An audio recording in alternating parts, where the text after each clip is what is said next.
Hi, good day. This is Chapter 2, Network Theorems. And this is the overview of what we are going to learn today. First, we are going to learn about Superposition Theorem. Then we are going to learn about Thevenin's Theorem, Norton's Theorem, and finally Maximum Power Transfer Theorem. So, Superposition Theorem. Superposition states that the voltage across or the current through an element in a linear circuit is equivalent to the algebraic sum of voltages across or current through the element due to each source acting independently. In other words, if you have a very complicated circuit, you can break it into smaller sub-circuits, and then you can find the voltage or the current at the load separately, and then to the net voltage or current through that particular load is the sum of all these sub-circuits, or the voltage and current you obtain from the sub-circuit. So let's have a look at the procedure to solve a circuit using superposition theorem. First, retain one source and turn off all other sources. If we have a voltage source, we short circuit the source, and if we have a current source, we open circuit. We leave it as an open circuit.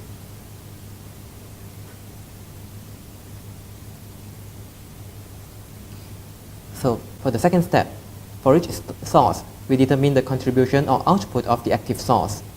And finally, we sum up the total contribution of each source. We add the voltage or currents in the same direction, or we subtract the voltages or currents in the opposite direction. Let's take an example to understand further what I have just explained just now. So let's say, for example, you're asked to find current I, which is flowing through 4 ampere. And this circuit happens to have two sources, a voltage source, which consists of 20 volts, and a current source, which consists of 5 ampere. So first, we retain the 5 ampere current source by short-circuiting this voltage source here. We treat it as a short circuit. So by doing so, this is the sub-circuit that we obtain. So by solving this circuit using current divider, we find that I1 equals 3 ampere. Now, we form a second sub-circuit by retaining the original voltage source, 20 volt, and then we remove the 5 ampere current source by treating it as an open circuit. So we are able to obtain another simpler sub-circuit. And then by solving I2 using Ohm's law and voltage divider, we can find that I2 equals 2 ampere. So the actual circuit is the actual current flowing through 4 ampere is actually the sum of I1 plus I2. So the actual current flowing through the 4 ohm resistor is actually I1 plus I2, which is 3 plus 2 ampere, which gives you 5 ampere. So superposition theorem is basically quite easy. So let's say, for example, let's take this example 2. You're asked to find Vx. So you can see that there are actually two independent sources here. Two independent sources, so you can actually break it into two independent sub-circuits, smaller circuits.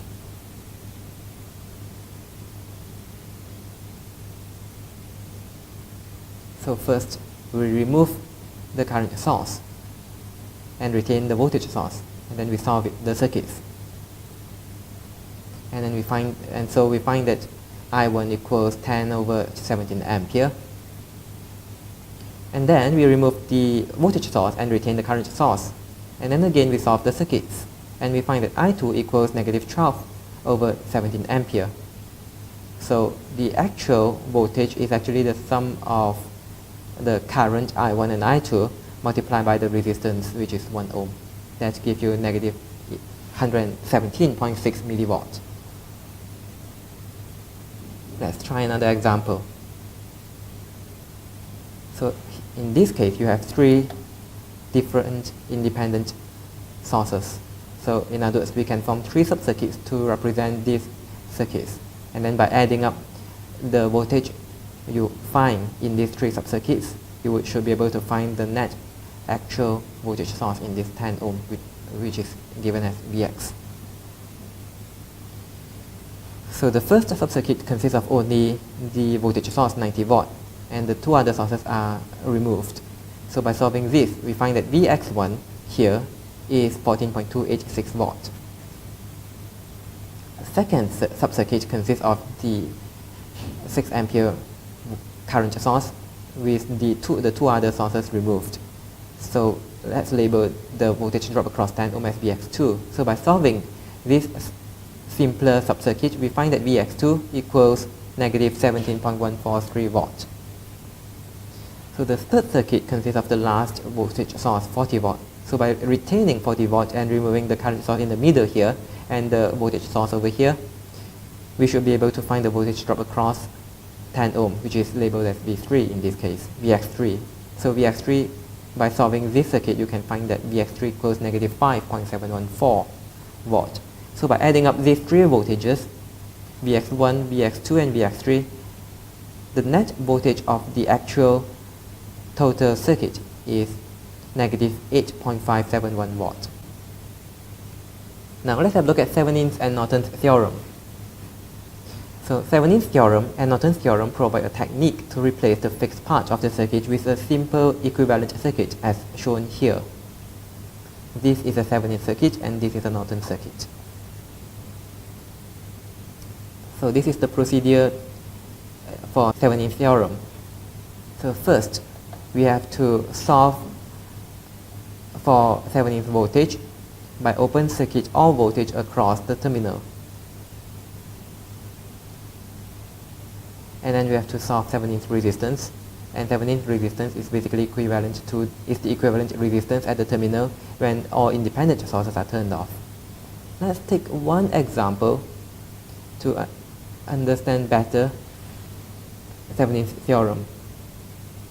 So this is the procedure. Before we go into the example, let's have a look at the procedure in solving Thevenin's theorem. First, we replace the portion of network with a simple Thevenin's equivalent circuit. This results in a two terminals network. Then we calculate the Thevenin's voltage. We find the open circuit voltage across the two terminals. And then we determine the Thevenin's resistance, RTh. Then we draw the Thevenin's equivalent circuit, which consists of VTh, Thevenin's voltage, and RTh. And then we attach back the variable element into that circuit. So you have VTh, you have RTh, and then this is the element that we have removed earlier on. So we attach it to this Thevenin circuit.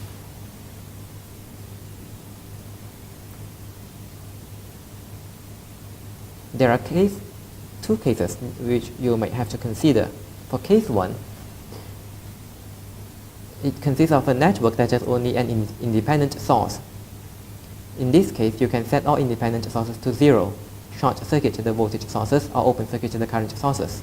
In case 2, which consists of dependent sources, we have to set all independent sources to 0, and then we have to apply a voltage across terminal A, B to get the current I0, or we can apply current I through terminal AB to get V0, voltage V0.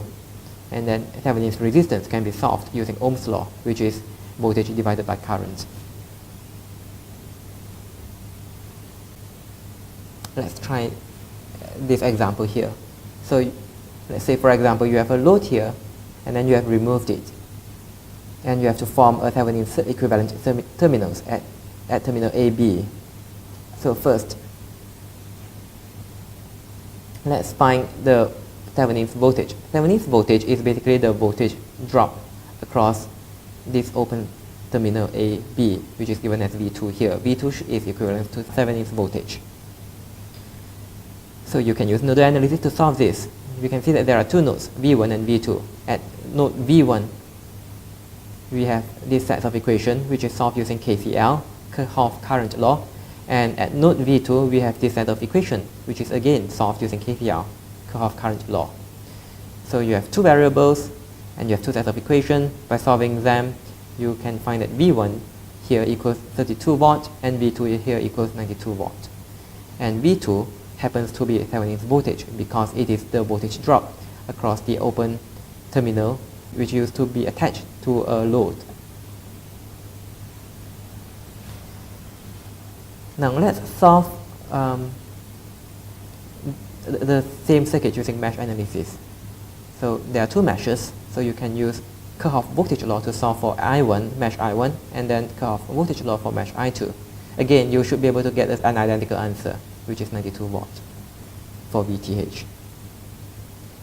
For RTH, Thevenin's resistance, you have to remove all the sources, all the independent source, current source and voltage source. And then you would have to solve the resistance from the direction of the open terminal.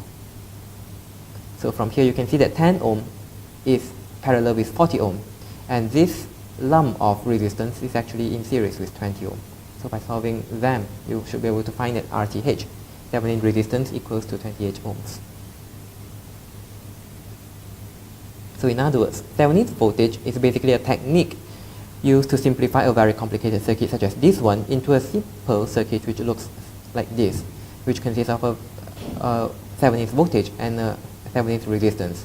And the original load which is attached to AB here can be removed and attached to here so that you can easily solve the voltage drop or the current flowing through the load here.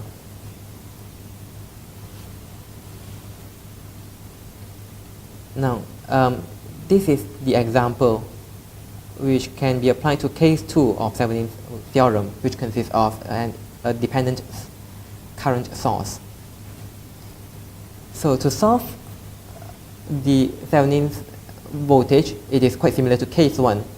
You can remove the load at terminal AB, and then you have to find the voltage drop across this terminal AB, which is equivalent to V2. So VTH is equivalent to V2. By using nodal analysis, we can find that VTH equals 166.67 watts. So the technique to find VTH is the same as case 1. But the technique to find RTH would be quite slightly different from case 1, since there is a dependent current source here. First, we can apply a voltage source here which consists of 1 watt, and then we remove all other independent sources, and then we can solve for current I here using nodal analysis. So by solving the current at node B and node A, we can find that the current flowing from this 1 watt voltage is equals to 0.1 ampere.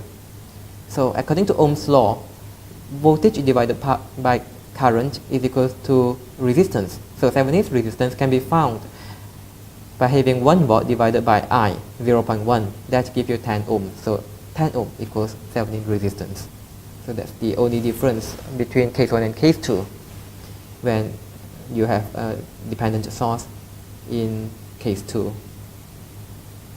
Let's have a look at Norton's theorem. Now, in Norton's theorem, we have to short circuit the current through the terminal which used to have the load, and Norton resistance, the way you find Norton resistance is basically the same as the way you saw for Thevenin's resistance. So this is the procedure for Norton's theorem. First, we replace the portion of network with a simple Norton's equivalent circuit. This results in a 2 terminals network. Then we calculate the Norton's current. We find the short circuit current through the 2 terminals. And then we can determine Rn, Norton's resistance, using the same technique we used to solve for Thevenin's resistance. Basically, they are the same.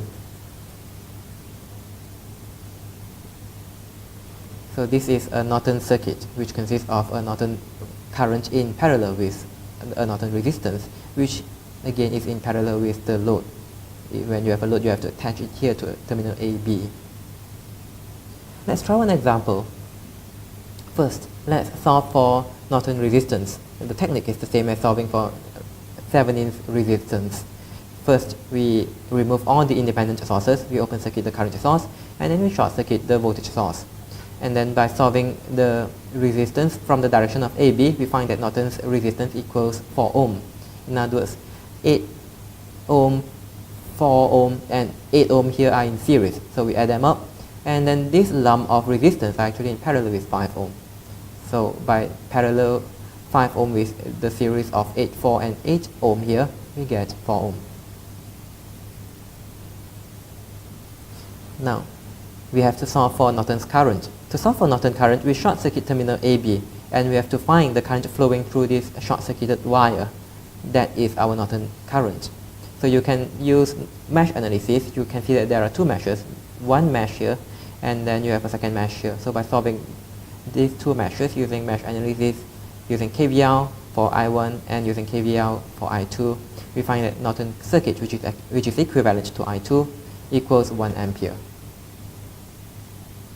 So you can simplify a complicated circuit into a simple circuit, which consists of only one Norton current source, one Norton resistance, and the load can be attached here to node AB. The technique to solve a circuit which consists of a dependent source could be slightly different. Again, we have to attach an arbitrary voltage source here if we want to find the Norton resistance. So you can put any voltage here. So in this case, to make things simple, we have attached a 1 watt here. And then by solving this circuit, we find that Norton resistance, which can be found using Ohm's law, V divided by I, voltage divided by current, is equals to 5 ohm. So Norton current, solving Norton current in a circuit which consists of dependent sources is still the same, like the typical way we use to solve the circuit when there is no dependent source. So you can use node analysis to solve for V3 and V4, and then from here you can find that current IN equals 7 ampere. So this is Norton circuit.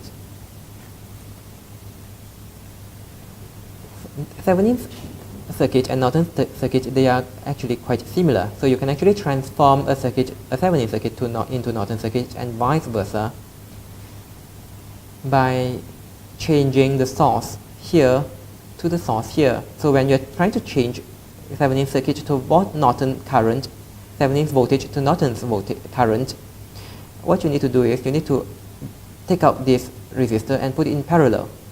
And then you have to use Ohm's law. You have to divide Thevenin's circuit, Thevenin's voltage, with Thevenin's resistance, and then you should be able to obtain Norton's current.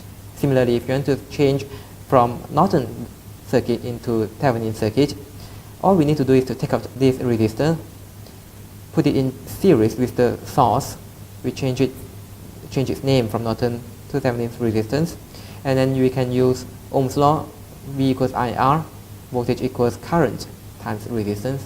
We can change the source into voltage source, current source to voltage source. Now, maximum power transfer. In many practical situations, a circuit is designed to achieve a maximum power transfer to a load. Now, this is the graph which shows the variation of power when we change the load here, the value of the load here. You can see that at one point it reaches a maximum point and then it goes down again. So mathematically, we can see that the gradient at this maximum point is actually equal to 0. In other words, if you find the gradient, if you try to solve for the gradient of the graph just now that I showed you earlier on, you can see that the maximum power you obtained, in order to obtain maximum power, the load, the value of the load must be equal to the Thevenin resistance.